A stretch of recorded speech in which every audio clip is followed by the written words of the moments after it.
Over the last few weeks, we've been talking about being a seller in 2021 and how to handle some of the unique dynamics of this market. A couple weeks ago, we talked about the fact that it's not necessarily smart to always accept the highest price offer because of things like the appraisal. And if the appraisal comes in below the purchase price, what is the buyer willing to do with that gap?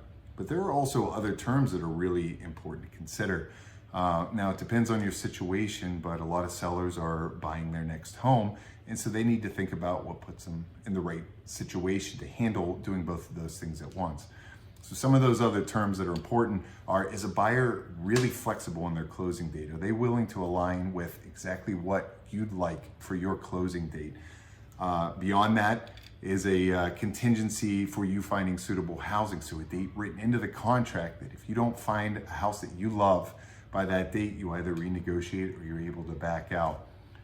Beyond that, you can even think about doing a lease back, which is where a buyer actually closes on your home, but allows you to stay in your home under favorable terms until you find that next home. And what that allows is that when you make an offer in a competitive market, that you don't have a contingency on selling your home in order to buy that next home. And beyond that, having a really good local reputable lender for your buyer of your home is really, really important. And having a big good faith deposit, having a sizable good faith deposit is important as well. And there are other things that you can consider, like a buyer covering your transfer taxes or even some of your commission and closing costs. So there's a lot of things to consider beyond just price and beyond appraisal.